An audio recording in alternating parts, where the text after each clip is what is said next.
Hi everyone, it's Tracy and I'm back again with a new mini album that I just completed last night to share with you all.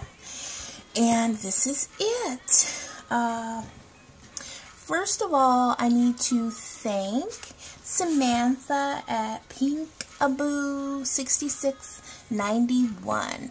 Last week I discovered her videos on YouTube and she had some awesome ideas. And I really enjoyed watching her and her ideas, and I used some of them in this album. So thanks, Samantha. This album I used the La Creme stack by Die Cuts with a View, mostly. I did use a few pages from the Black and Ivory Fusion stack by K & Company. And those are the two paper packs that I use. From my other videos, you would notice that I usually have pictures in my mini albums, but this time there are no pictures, and the reason for that is because I just haven't figured out which pictures I would like to use. And I had the idea for this album and I just wanted to get started on it, so I'll figure out the pictures and I may come back with another video once I put pictures in it. I'm not sure. But anyway, let's get started. I have various fibers here and ribbons, as you can see. These are charms. This, to me, it looks like an Eiffel Tower, but I'm not sure if that's what it's supposed to be. This, I use Tim Holtz fabric, not fabric, but fragment. And I put a piece of paper. I cut the paper out from one of the pages for the butterfly. I did use crackle accents on it. I'm not sure if you can see that, but in person you can. Okay, so the album is actually a $1 album from Michaels, and I painted it all black, and then I crackled the front. And the way I did that is that I put crackle medium on it and let it dry, and then I put ivory paint over that, and it crackled so nicely. And this is one of the ideas that I got from Samantha. She has a video on how to do that.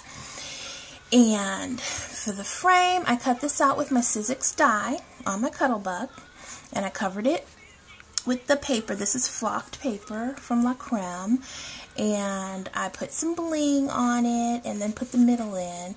And this plate here is by Making Memories, and it was brown, but I used alcohol ink. I used the slate alcohol ink with the pearl mixative to get this effect. Not sure if you can see it, but that's what I did with that. First page had the crackle finish, and I stamped in black, and then I used Tim Holtz distressed embossing powder on this.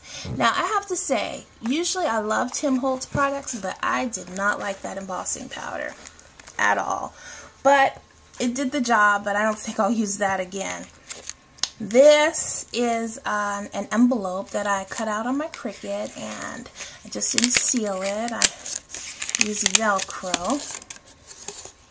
And inside I have a mat, and I stamped it, and I used that distressed embossing powder for that.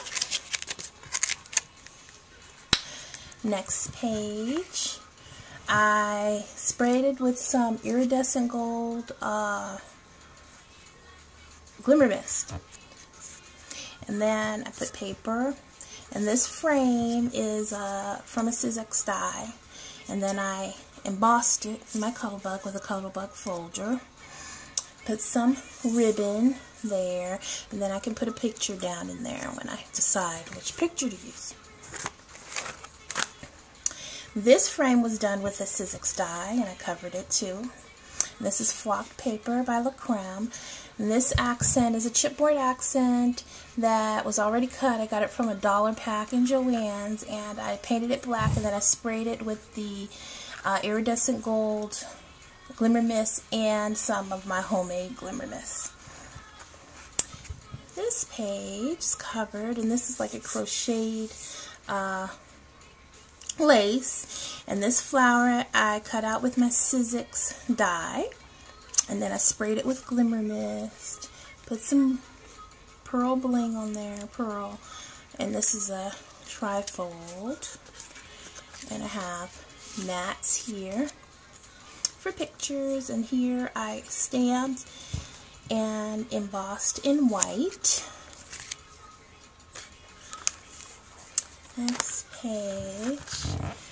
I sprayed this page with glimmer mist, my own homemade glimmer mist, and then I used torn paper technique by Samantha.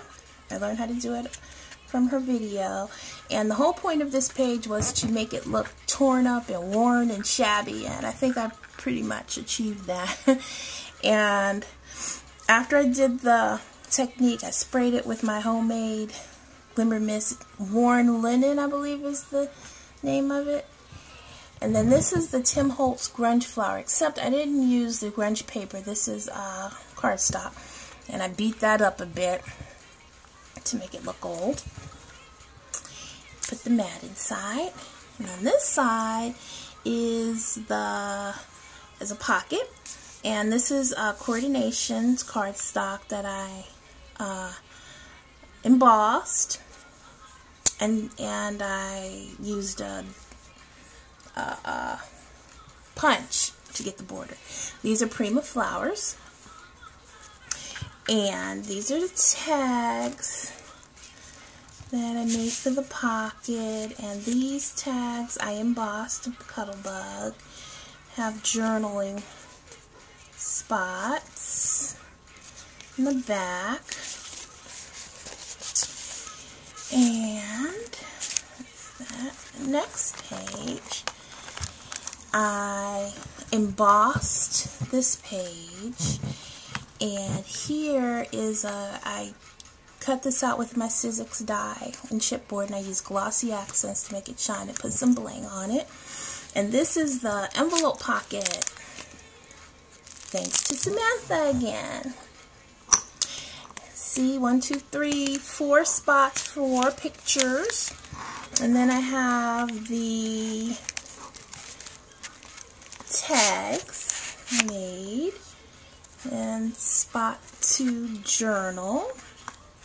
I'll just leave those out, but here are the tags I stamped in the back, and plenty of places for pictures and journaling. That's that. And then I have an acetate page that I cut. I'll put a picture behind there. And then the last page is very simple. I thought this looked like wallpaper, but I put mat, and these move so I can put my pictures underneath that. And that's the end. That's the back. And that's it. That's my Black and Ivory album. And this was a lot of fun doing. I had fun doing all of the details that I have never done before. And I'm going to have fun filling it up with pictures too. So, thanks everyone for watching. Bye.